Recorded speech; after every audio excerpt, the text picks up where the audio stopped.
good. The posh British accent, anyway. So yeah, Yeah. you did it. You did it. You snuck it in there, didn't you? I You snuck did. it in there. Yeah. You Yeah. did. Or sneaked, if you're wanting to be very specific. Yeah. Sneaked. Welcome, Snuck. everybody, to the Unready Room. The posh British accent we were discussing was that of Daniel Davis. Mm-hmm. We'll talk a little bit about some other stuff going on in the Star Trek universe. But anyway, I'm Dan Gunther. With me, of course, Brandi Jackola. Happy to have you here. Happy to be here. Yeah, so we're gonna talk. We're gonna talk about the Lower Decks episode, A Mathematically Perfect Redemption. Entirely inaccurate title on every level, but we'll get there. But also, of course, the big day. This has been the New York Comic Con. We've got a teaser trailer with full trailers for Picard, teaser trailer for Discovery, a half-season trailer for Prodigy. Lots to talk about there. We were just gushing about the big reveal, and plug your ears for the next few seconds if you don't want any spoilers. Blah blah blah blah. But Moriarty, okay. Like, honestly, I was just telling Brandi this, my reaction at the very end of the trailer, I was like, oh, okay, lore, huh? But the Moriarty thing, like, so happy. That's exciting. Same. I can't repeat what actually came out of my mouth because this is a nice show. But yeah, I shouted some expletives in a positive way because I love Daniel Davis, and I wait, never thought. Don't unmute. Sorry, I misunderstood your thing.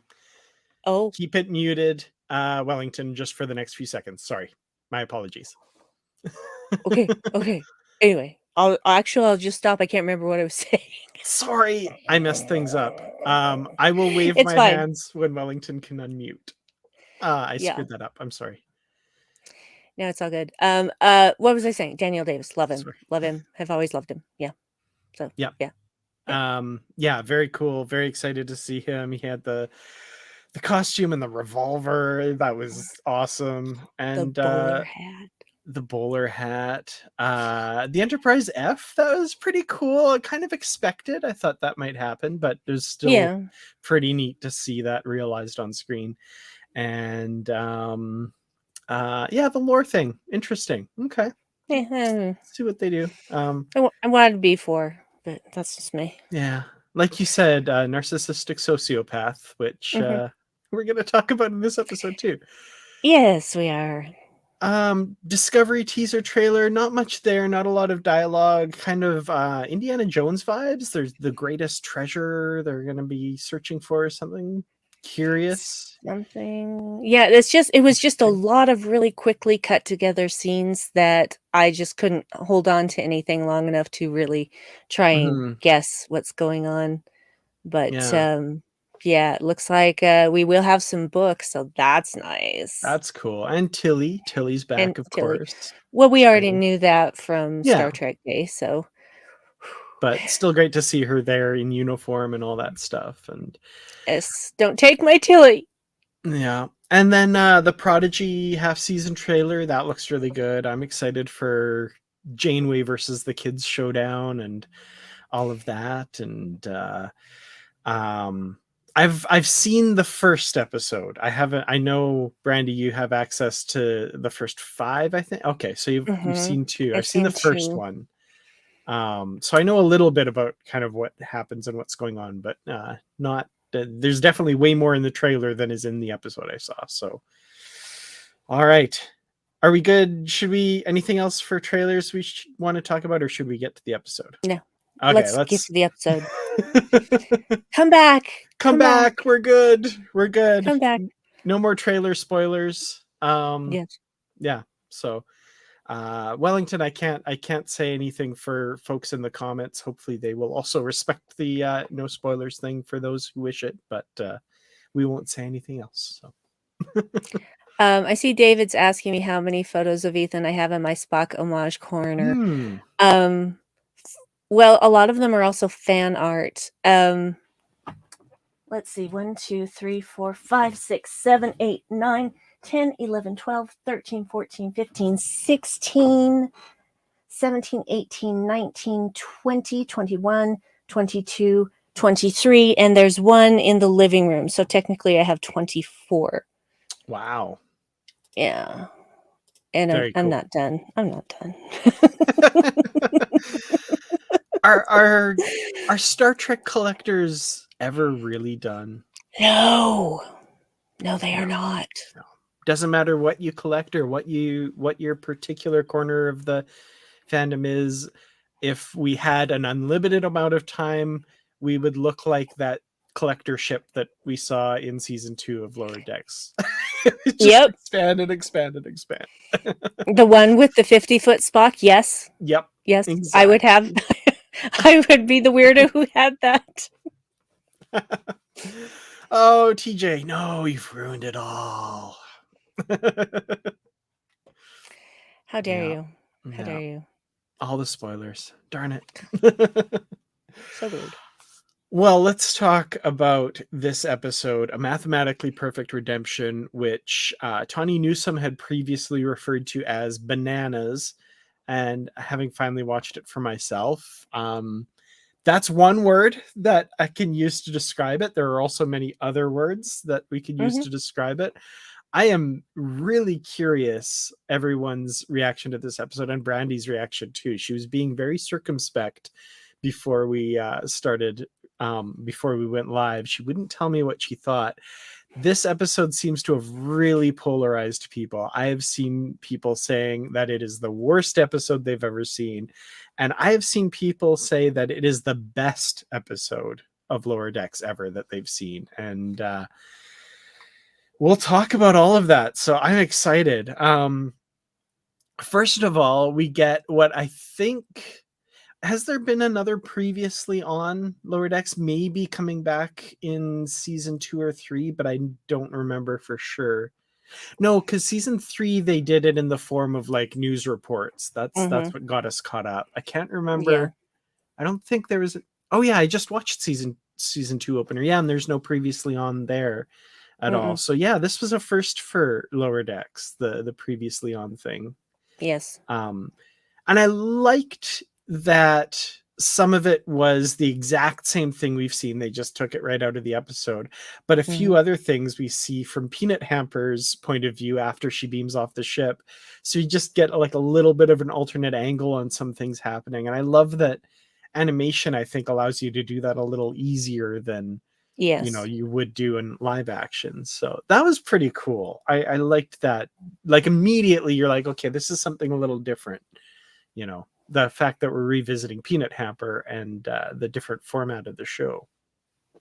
Yeah, the opening credits different, not Yeah. your standard music or visuals. So Hmm. definitely a different feel right off the bat. Yeah. Peanut Hamper just kind of slowly drifting through the debris field as the credits roll. And I've got to say, just a beautiful arrangement of the opening theme with that kind of Mhm. lonely out in space echoey feel to it. I love that. I thought that was really cool. Yes. I agree. I really liked it. That was a different way of doing things that worked. Hmm. So I don't know that this was intentionally a misdirection, but this is kind of the first of many things in this episode that make me think it's going one way and it goes a different way. One of the things we see float by in these opening credits is Rutherford's implant, which kind of flickers to life a little bit as it passes. And I was like, uh-oh, Mhm. what's going to happen here? Peanut Hamper's going to get her hands on that or Mhm. something.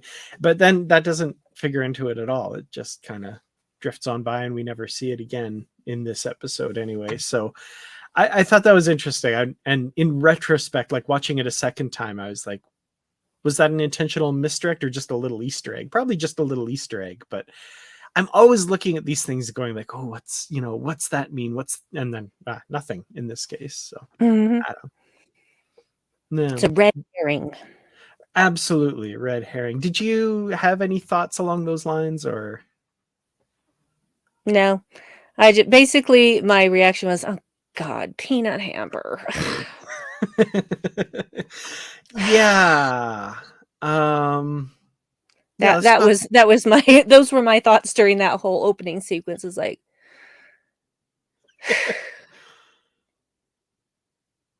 So, okay, let's talk about that a little bit. So, you weren't excited to see Peanut Hamper back again. I'm curious if anyone else was like, "Ooh, Peanut Hamper. Great, we got her back." I think it was Wellington, you had commented on the Positively Trek discussion board that months ago you had asked the spirit of Gene Roddenberry for a Peanut Hamper episode. So possibly you're to blame for this. So anyone else excited to see peanut butter? Oh, I did the same thing that Rick Monty did. Peanut.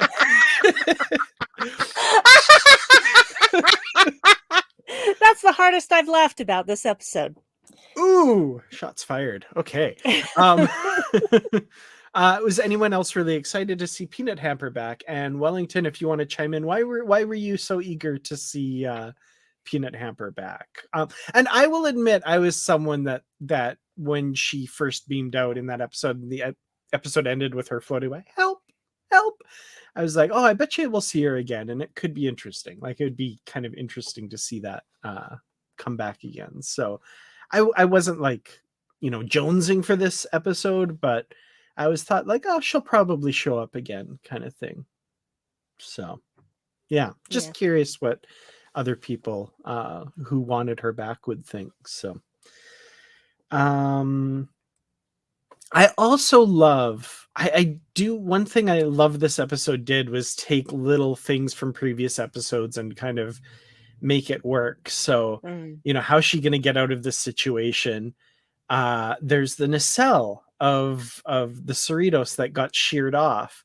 And like almost to the point where I'm like, did the writers have all of this in mind when they're like, let's have them leave a warp engine behind that Peanut Hamper can one day use to escape? Like, probably not, but it's pretty cool that it's there for her to use, and like the writers are like, hey, let's do that. I thought that was clever. I like that. That was. I actually find it more clever that they are like, "Oh, wait, we did this. Hey, let's use that." Instead of the, "Oh, we're going to plan this season 2 or season 3 episode at the end of season 1 and show everyone how smart we are." And maybe it was something that they were like, "Yeah, we're going to have Peanut Hamper back," but they didn't know exactly how they were going to do everything. And so, yeah. Um it it it was fine for me. I appreciate that they are making references to the things that happened and keeping that as it happened, to have Peanut Hamper grab that nacelle and go into warp for a brief amount of time before the thing breaks apart. That was So, great. yeah. Visually, that was really cool too. I loved that. I like M's comment here. I thought, Peanut Hamper. Well, I have no idea where this is going, but I'll just settle in for something unexpected. I enjoyed her. She's the worst. Yes. Yeah. And Wellington, I guess I wanted to resolve the floating issue, see more exocomp stuff. Plus, I loved past tense, her cheekiness. Fair enough. Fair enough. Yeah. Okay. I also like people are kind of feeling like this is setting up something later, and we'll get to the ending for sure, because I feel like to me the very end might have been my favorite part of the episode. But I will always welcome Jeffrey Combs's voice into my life. So, yeah. Can't Patrick says, I can't help but think this is set up for something later, as the writers have shown they do nothing without a reason, which again brings me back to Rutherford's implant floating by and its tie to Badgie as well, because Right. I always figured, we've got evil AIs, and again we'll get to the ending, but like Badgie, right? Come on, that's the big sort of Damocles hanging over everything. It feels like, to me anyway. Oh, yeah, I would rather have Badgie back than Peanut Hamper for sure. Yeah. And David says it feels like part 2 of a trilogy. So yeah, a lot of those feelings going around for sure. So if this is the way they're going, then season 5 is when we'll get the conclusion. Could be, yeah. Oh Yeah. man. Um okay, yeah, I'm just I like I kind of like that idea now. The fact that Peanut Hamper's such a terrible team player that I don't know. That is because she is a narcissistic sociopath. She They is. are never team players. They are out for only themselves. They have no empathy whatsoever. They will do whatever they have to do to get what they want. That's all they do. Absolutely. Well, um I love the hints of this earlier when we have the fake exocomp she's made, Sophia, Mm, like echoing, Wilson from Castaway kind of thing that she's talking to and stuff. And then the Drukmani show up and Peanut Hamper has just told Sophia, you have a friend for life. That is what she just said. And then I know she's inanimate, or like this is an inanimate friend she's created, but yeah. just no second thought about like, oh, only room for one boot. That Mhm. was wonderful. Just little hints of things to come, obviously, but yeah, that was fun. Oh, yeah. Sociopaths can pretend to like you, to do things for the sake of doing good, but they always have an ulterior motive. Everything they do is in service to their own selfish goals. Mm-hmm. Yeah. Um, so yeah, we've got Peanut Hamper escapes at warp and ends up on this planet of um The the planet's name is Areolus. Areolus. Yep. Um, Ew. yep. Yeah. They're they might be my favorite thing about the episode is just the them themselves, like the world building of them I thought was kind of cool and interesting. And we've got Raw Dog, excuse me, Rauda. Sorry. Oh dear. Mm. You look like you have thoughts. That just grossed me out. Because I'm like, oh, not only is she a sociopath, she's a horny little sociopath. Okay. Yeah, great. Great. This is so fun for me to watch. Oh dear. Okay. Well, um I'm going to let you do some talking here because I feel like I'm just kind of babbling a little bit and you No, look you're like you not have babbling. thoughts. So, I have so many thoughts. I laughed once during this episode. No, excuse me, twice. Once when I first saw the flying turtles. I couldn't oh help yeah, it. that I was burst pretty into that laughter. was cute. The second time that I laughed, and the only other time that I laughed, was when Peanut Hamper was going to contact the Borg, and Tindy just slaps that antenna back down and keeps slapping it back down and then holds it down. Mhm. Those are the only times I laughed or even smiled. Fair enough. Yeah. The one part that I don't know why and it's one of those things where it's coming, but I still just laughed anyway when they're flying together and he says, I want to sing. And she's like, sing, sing. And it's like, okay, it's just going to be a big caw. And Mhm. sure enough, it is. But it's the one time that and I do have to say the actor who portrays Peanut Hamper, I think she does an incredible job Oh, with she that voice. does. Um Absolutely. and yeah, her reaction where she's just like, ah, you scared the bleep out of me. I don't know, that reaction was so good. It was like, oh, this is actually Peanut Hamper and her actual real reaction to something. Okay. I love that. I thought that was funny.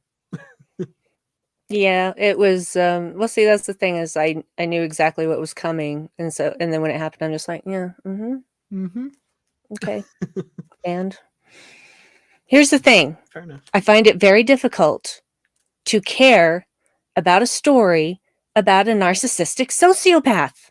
Mm-hmm. That's just the way I'm built. I can't find anything to like in Peanut Hamper. Nothing at all. And I don't enjoy watching basically people fawning over her when I know it's all fake, that Mhm. everything she's doing is fake, and she's just gonna screw these people over.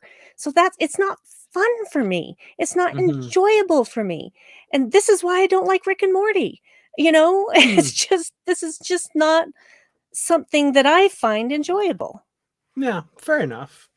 Yeah, absolutely. Um, I think that especially makes this episode a very difficult second watch because with the first time through, even if you suspect, there's still a chance that she's being honest at the point where she starts. Like, I find myself against my own better judgment in a lot of situations in the real world. And when watching an episode like this, the first time through, I strive to be like Tendi. Mhm. And even Tendi in this episode, after everything has gone down, she's like, Peanut Hamper, you actually have a chance to actually redeem yourself now. She's like, I see where you're going. No. But Tendi, even in that moment, believes that like there's still a chance. And obviously there's not. But the second watch through, I found really difficult. Just knowing where it all ends, it was very difficult to watch. So I got a lot more. It's usually backwards for me. I got a lot more enjoyment out of this episode the first time, Mm. even though the crushing disappointment at the end, even though you kind of know it's coming, but you're hoping it's not. That disappointment at the end, that sucked. Um, but the second time around, when you just know what she's doing the whole time, it sucks. It kind of sucks to watch it that way. So I didn't enjoy that very much the second time, which was like Yeah. I finished up 10 minutes before we started here. So I'm fresh off that rewatch. Yeah. And you know, if people can like it, I'm not saying anyone's wrong for liking it. I'm just saying it doesn't work for me. It Hmm. wasn't fun for me. You know, it cast, you know, her being part of this episode cast a pall over any like I might have had for the planet Areolis and other things. It's like I wanted to care, but they were just there as tools. All they were there for is tools for Peanut Hamper to use. Hmm. So that Yeah. it's just it isn't enjoyable for me, and I'm pretty sure I will never revisit this episode unless I fast forward to like the last 5 minutes. Yeah. So, because I love it when the Cerritos shows up Hmm. and Boimler and Merritt are on the bridge. Yes, love Yeah, it. that was cool for sure. Love when Rauda takes the big ship up at there and takes down the Drachmani because that looked cool. I mean, that was a Yeah. beautiful animation sequence. Can we talk about And that space battle? That whole sequence was yes. absolutely gorgeous. Really, Yes. really well done. I Yes. guess that's all I had to say. It's just No, beautiful. Yeah. it is beautiful. I loved the ships. I loved all of that. There was just far too little of that. And I understand all of the what they were trying to do. I get all of that. It Mhm. just wasn't enjoyable for me. That's all. Yeah. No, I get it. I absolutely get it for sure. Um, Wellington has an interesting perspective there. I liked it a lot more the second time, watched it from Rauda's perspective. That's interesting. And I did see hints of that when I was watching that the second time too. I tried to allow that to, kind of watch it that way rather, but I just found myself like every time Peanut Hamper opened her, well, she doesn't open her mouth. You know what I mean? Every time Peanut Hamper spoke, I was just like, oh, you're just a little liar. But that's interesting. I like that. I also I found their the story of them to be kind of interesting as well. There are elements of it that reminded me of a Voyager episode I recently saw, which was Dragon's Teeth, which is Yeah. they have they're not regressed. So that's not the right word because they're just choosing to live differently. But they had the ships all hidden beneath the ground and all this sort of stuff. So there's a little bit of that, but it also reminded me of Insurrection, where Mm. that the Baku had chosen to live like an agrarian lifestyle and reject technology, even though they were technologically advanced. And again, there's just something about the delivery, and I know you don't like it, but the delivery of Peanut Hamper's lines, like, "Oh, I haven't been breaking the Prime Directive this whole time," that did make me laugh a little bit there, but more in the like rolling my eyes, like she's the worst kind of laugh. So that was kind of fun, but Yeah. yeah. JG Hertzler returning as the Drukmani captain. I thought that His was really cool. second Drukmani captain, because he Yeah. got blown to bits the first time. Did And guess what episode that was? That was the one with Fletcher, the second most annoying character in Lower Decks. And the episode that introduced Badgie, another really annoying AI who's sociopathic. So interesting. Some interesting parallels there for sure. One of the deliveries of his lines that I loved was when he's like blowing Peanut Hamper's story wide open, right? And he's like, we got told to come here by this prissy annoying little robot. It's like, oh, obviously he's lying, blah blah blah. Obviously we recorded it. Bleep. Yeah. I did love that. That was good. Yeah.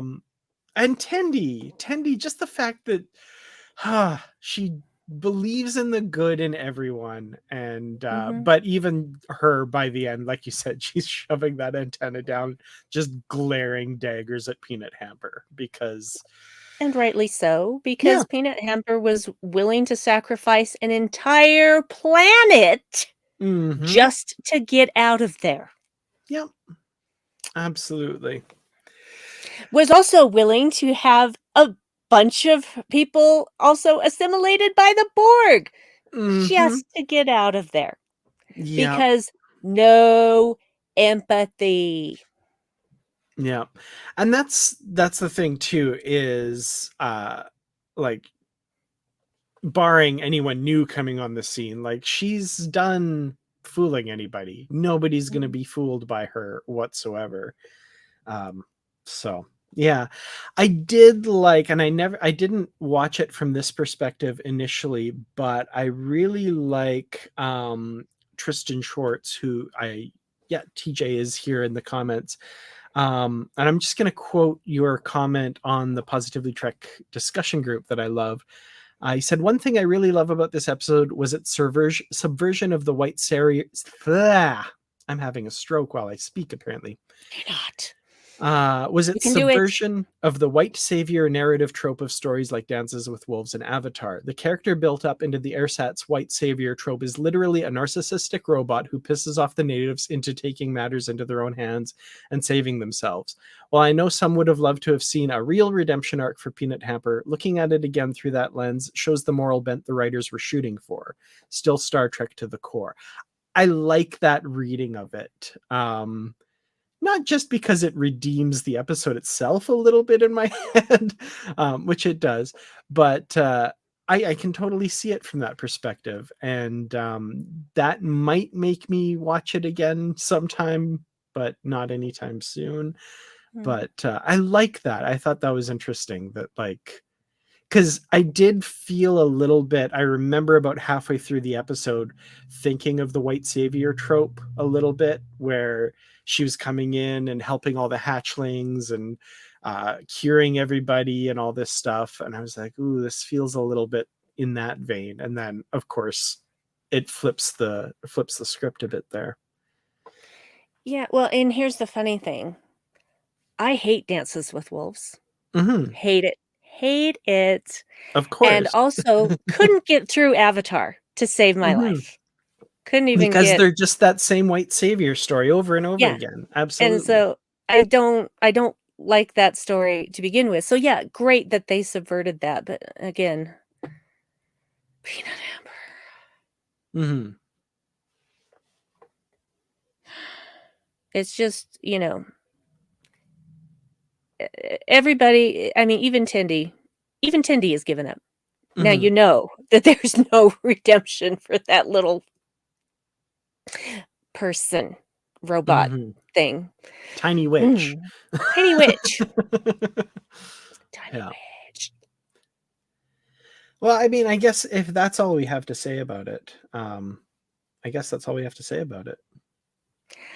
I don't know if I have anything else to say because I just, you know, when Dave and I were watching it the second time, which was on Thursday, I said, "Well, you know, maybe it will improve on us on the second time and with subtitles." No, no, we hated it more. Mhm. We went into it willing to have a different viewpoint, and it just didn't happen. And we got it about the halfway point, and we just kind of looked at each other and was like, "No, no, it's not working. It's not working." Mhm. So, and like I said, I did laugh at the flying turtles and Tandy slapping down the antenna, and there were other aspects of it that I loved, but they were all tied to, you know, the Cerritos showing up. So, Mhm. but yeah, I just it just wasn't fun for me. And I'm not shaming anyone. I'm not saying that the showrunners made a mistake. I'm not saying any of that because it's a creative work and it's all about opinion. It's just not something that I enjoyed, Mhm. and I'm not going to revisit it if I don't have to. Yeah. No, fair enough. I do feel like there are interesting things about it to discuss. But you know, if we just keep coming back to Peanut Hamper sucks, and that's kind of all we're gonna say. I guess that kind of Well, that's all we can if you really have do. anything else to bring up, you know, please do. Hmm. Yeah, I mean, I yeah, um, just that white savior thing I thought was kind of interesting, and I guess we'll jump to the end and talk about Jeffrey Combs and Agamus, the return of Agamus, and the wall of megalomaniacal, the self-aware megalomaniacal computer storage area, and that was interesting. And I did find myself throughout this episode thinking, like, I kind of hope we never see Peanut Hamper again. Mm, But that last scene, I was like, but that could be interesting. I So, think we could do terrible things together. uh, yeah, I'm curious with the reaction to this episode. And again, like I said, it's been split. So there's some people that really love it, and a lot of people that really dislike it. So I'm curious if, like, will this become the third rail that the writers will be scared to touch again? You know, like, Oh, I hope not. I don't think they're scared of anything, frankly. that's true. I think that they absolutely knew that this was going to be a polarizing episode, and they were fine with that. Hmm.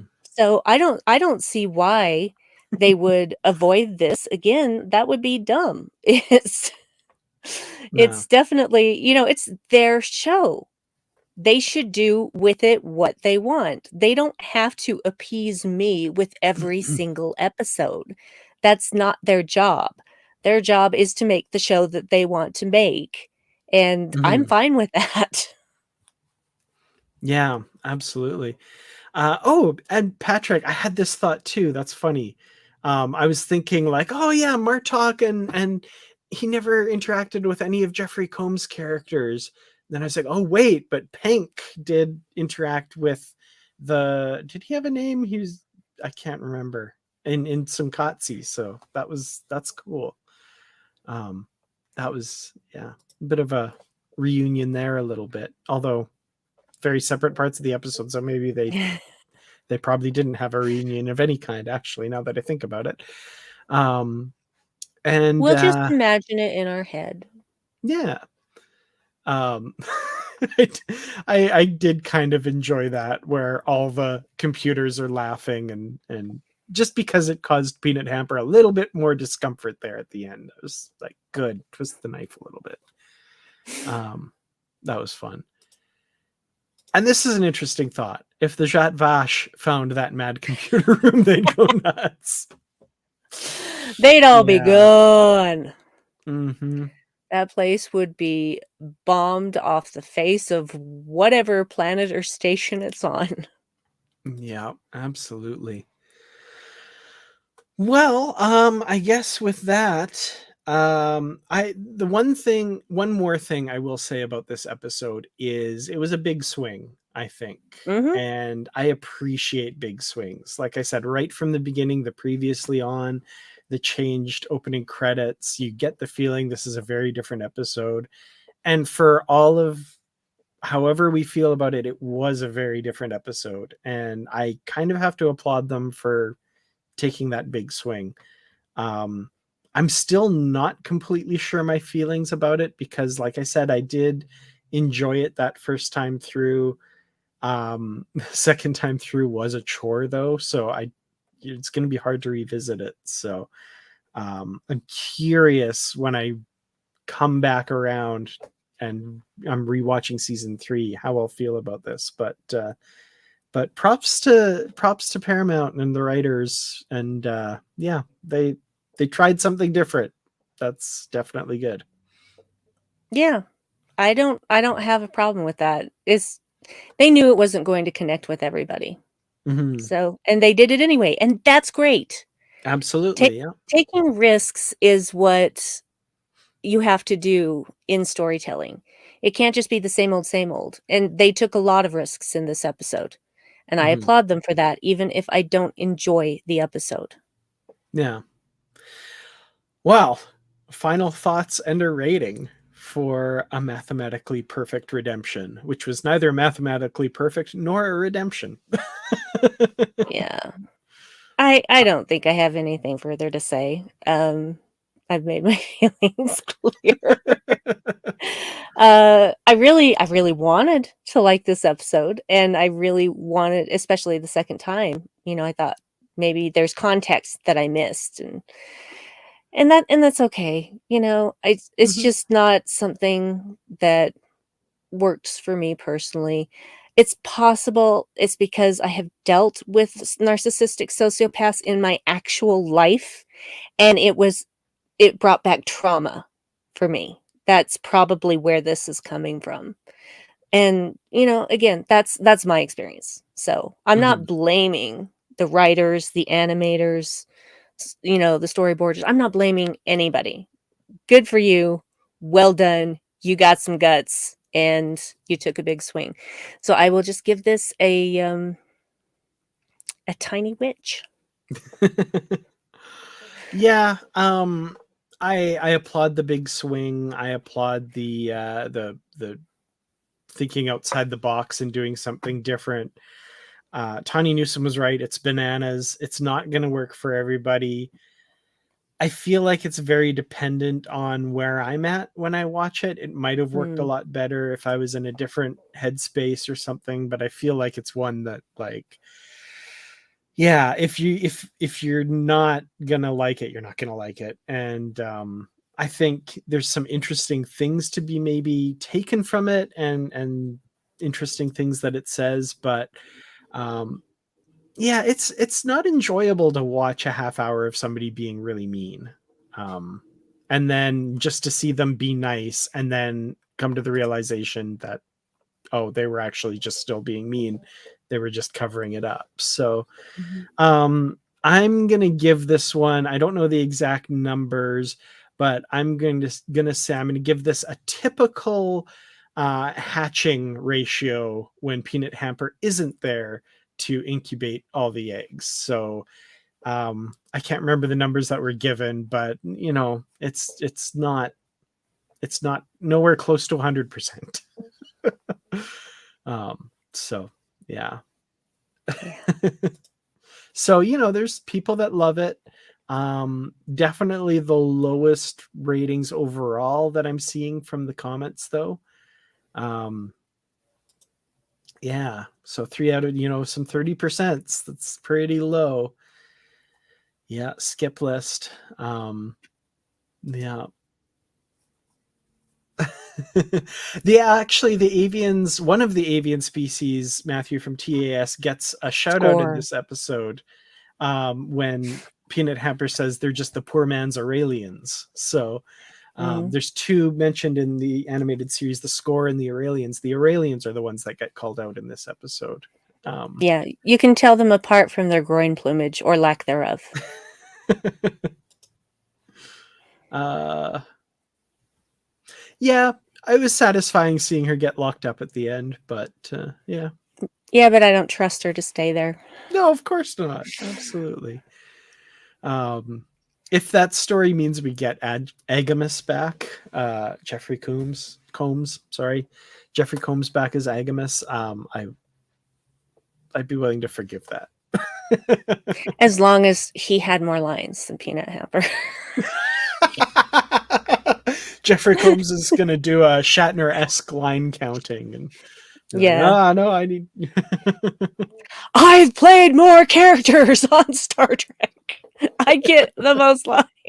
He would never do that. He's such a No, cool guy. He would that's the never. thing. I was just gonna say, like, following him on Twitter and having met him a couple times, he's just Oh, too you're like so he's lucky. so nice. He wouldn't do that. I wish he'd come here. I would love to meet him. Yeah, absolutely. Well, I think there's nothing left to do, but wow, what is this? What? What? And I just broke people's eardrums. I'm so sorry. Ooh, there's an unexpected. Hey, Bruce, how's it going? Right? Unexpected for sure. I wasn't even planning it. It's just like last minute thing, you know? It was a mathematically perfect entrance. I know. The timing was just right. I mean, I just walked in the door and I was like, I think they're still on. Maybe I'll join them because there's just been so much Star Trek stuff today. Yes. Yeah. We did talk a little bit about that at the top, but there are a few people that are not wanting spoilers. So we'll warn anybody if we're going to talk about what's in the Picard trailer and stuff. But yeah, very cool. Yeah. I mean, I didn't hear what you guys said about this latest episode of Lower Decks, but I was watching it going like, what the hell is this? But it wasn't bad. I was just like, what are we doing? What's happening? It was interesting. Oh, there we go. One more rating there. Sorry if I missed any others, but yeah. So Bruce, what are your thoughts on this episode? I mean, it was, I don't know. I didn't particularly care for it that much. But I think knowing what it is, if I were to rewatch it, and I only watched it once, I think if I watched it a second time, I'll probably like it more. There were times I had some big laughs in there. So I was enjoying the performance of the voice actress who did, I can't remember what's Peanut Hamper. Yeah, Peanut Hamper. I did like her performance in it, and it was just, but no, I think once, I think I kind of liked it more than I think I do. I have no idea what you think of it. I was kind of middle of the road. I actually, it's funny because I enjoyed it more the first time. The second time I enjoyed it less, just because knowing the betrayal was coming, it was kind of like, she's the worst through the whole, when she's, getting closer to the guy and saving people's lives and stuff. I'm like, oh, it's just all self-serving. Well, yeah, she was annoying too. Not a favorite character, but I there were some funny moments with her that I like. Such as, what were some of your favorite funny moments? Because there's a few that I laughed out loud at. The one that comes to mind first was the makeout scene, I guess. I mean, I don't know if I'd put my tongue in that little hole. Wow, we could go all over the place with that one. Oh dear. But I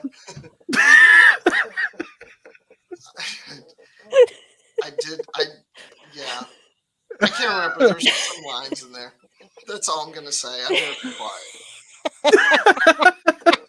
No, that was great.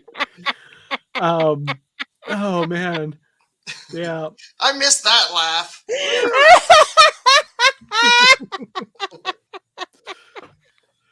Thank you. I needed that. Yeah, that was good. Woof. Yeah, I was saying I liked I liked when they're flying together and he's about to sing, even though it's coming. Her reaction to him just like screeching, and she's like, "Ah, you scared the bleep out of me." Yes, I like yes. that. I love that part. I did laugh at that. I liked it when he would screech. I just thought those were funny. Yeah, I liked the bird people, the areolus or whatever. The Ariori. The air, yeah, Ariori. yeah, It's hard to say. I liked them. And Boimler trying to pronounce their planet name. I thought that was funny. The areolus, this planet. That's how I feel when I podcast with you, Dan. Well, especially when we're doing a novel and there's no it's just written like, oh. Yeah, usually I'll say, is it this or is it that? And Dan will say, I think it might be this. I'm like, well, then that must be it. And then Dan's usually like, yeah, but I don't know for sure. And I'm like, you're more right than I am. So I always go with Dan. I don't know, this alien species with the names made up of J's, X's, and Z's. Don't do that. Just don't do that. Yeah. I feel like some writers will make something that's like, they don't know how to pronounce it. They've just written it. And I'm just like, oh, come on. And then poor audiobook readers, if they decide to make it into an audiobook, have to try and figure this out. Well, sometimes the authors say that they don't even know how to pronounce it. Like they'll write the word and then the audiobook people will say, well, how do you pronounce it? And they're like, I don't know. And they make something up. That seems lazy to me. If you're going to write a weird word, write out how to pronounce it, because it's going to be turned into an audiobook if it's a Star Trek book. Come on. Absolutely. I think the newer ones, they're pretty good about that. They're usually, yeah, they're nice people. They're good about that usually. But yeah. Can I share something with you guys? Please. Of course. But I don't know what to say. I'm not, because well, anyway, let me just show you. I'm not going to say anything. So my birthday was Wednesday, but we didn't celebrate really till today because it's Saturday, it's the weekend. So my wife got me a blanket. Okay. So we were at my parents' house and I didn't fully open the blanket. It was all wrapped up. I thought I'd wait till I get home. Walked in the door, opened it up, and I was like, oh, I didn't realize this blanket. It has all of the Enterprise. I know it's hard to see all this. It's got all the Enterprises on it, right? Whoa. And then I start going through and I'm like, wait, that one's the biggest one is the Enterprise F. And I was like, cool. Oh, this must be Star Trek Online because that's a bit. And then it says down here, Star Trek Online. I said to my wife, oh, okay, well, that's okay. I mean, that's pretty cool. It's the F. That means it's not canon. And I said, so I have a non-canon Enterprise F blanket. That's pretty cool. And she goes, that is pretty cool. Maybe it will become like real. And I'm like, yeah, probably not. Maybe it will someday. That would be really neat. Yeah. So yeah, that was like 3.5 hours ago. That's so cool. Oh, that's great. Love it. That's awesome. I'm so glad you shared that with us. That's really cool. Yeah, I'll be staring at that Enterprise F from Star Trek Online quite often. Very cool. Oh man, I want that blanket. Where'd you get that? Where'd they get it? That's on Amazon. It was on Amazon. Very it's cool. Soft. Yes. But it's got Archer's Enterprise all the way to the F. Oh, that's my so heart. neat. My heart. I'll try to show you again. Here, hold on. Oh, here. Let me make it big again. There we go. I don't know if you can. Oh yeah. Okay. Yes. Oh, my heart. Oh wow. So pretty. Oh, there's the NX up there. Yeah, that's cool. Very nice. Very nice. Oh, beautiful. Snuggle, snuggle, snuggle, snuggle.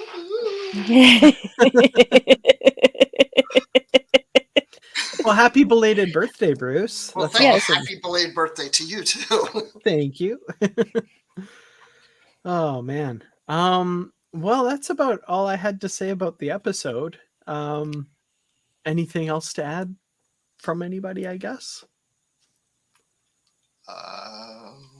Anybody out there? Anybody want to have a comment about anything that Tiny Witch said? Well, I guess with that, Brandi, where can people find you online? Eh, why bother? Oh, You can find me online at Brandywine12, where I will post stuff that I'm doing, which hasn't been a lot lately because of things happening in my personal life. But when there are new things, new podcasts, etc., I will post them there, of course. And you can drop by to see all of the absolutely bizarre AI art I've been creating. Well, not I haven't been creating. I've been telling a computer to create. And no, I'm not selling it. I'm not trying to edge artists out or anything like that. It's just a form of self-expression that I enjoy. And then you can take a trip through the darkness of my brain. Agamus is in the background creating this art for you. That's what that's my new headcanon. I love This it. is all I'm telling Agamus, hey, do this. Okay. We can create dark things together. Yeah. And I'm also doing all horror movies for October. So Oh, cool. Yeah, everything's based on a horror movie. I saw Nightmare on Elm Street on your Which feed. was just a really creepy elm on the street. I loved it. That was great. I'm like, thank you for taking it so literally. Bruce, where can people find you? Mm. So happy to have you here, by the way. Yeah. I'm on Twitter at Admiral_Rex. It's Admiral with the underline Rex, and that's pretty much where you'll find me. That's it, right? Excellent. I don't have a podcast anymore, Oh, so I'm a man without a podcast right now. the people miss you, Bruce. The people miss you. I miss the people. So I saw Donnie said his birthday was past Wednesday. Was that like Wednesday, October 5th? Because that was my birthday. Was October 5th on Wednesday. Oh, very cool. And happy Birthday belated twins. birthday to Donnie. Happy belated birthday, Donnie. Very cool. Yeah, you can find me on Twitter as well at Kurtrats, and of course here on the channel, Kurtrats Productions, and the Positively Trek podcast. You can find that wherever you get your podcasts. Yeah, that's about it. So yeah, thank you all for joining us. Next week, I should give you all a heads up. We're likely going to be doing the episode earlier than usual. Probably noon our time here in the Mountain Time Zone, which would be 2 p.m. Yeah, 2 p.m. Eastern, 11 a.m. Pacific. You think all that's right. have clocks in your phones. You can figure it out for where you are. I'm just making it easy for the people. I'm just trying to, most people are Eastern, second most people are Pacific. I'm a man of the people. What can I say? Are we And still yet- on daylight savings time? Unfortunately. Oh, is that, when's that I don't know when it changes, but I know that's Ugh. Brandy's favorite time of year. Ugh. I think it goes away the first Sunday in November, if I remember correctly. But, I think that's right. Just stop doing it. Please. For the love of God, stop it. Here. No reason for it. No reason for it. No reason. Well, next week's episode, the reason we're doing it early and not just, skipping it or moving it's Crisis Point 2, people. That's the episode. Crisis Point was my favorite episode in season 1. I am not skipping us talking about the sequel. So excited. Yeah, Crisis Point 2 Paradoxus, if I'm not mistaken. So I'm very excited to see that and talk about it. I'm feeling some Lower Decks overload because I'm playing the Lower Decks game on my iPhone. And so Badgie's part of that whole thing. So if you like Badgie, do the Lower Decks game on your mobile. And then also the Lower Decks comic book came out. Oh, that's right too. Yeah. I haven't looked at that yet. This month. Very cool. Yeah. Lower Decks. Lower Decks. Lower Decks. I don't know. That was in sync on my end. I don't know if it was out there, but Probably not, but who cares? Awesome. Well, thank you all so much for joining us. We'll see you again next week. And until then, as always, live long and prosper, and don't trust any rogue exocomps. Trust me on that one. So, bye.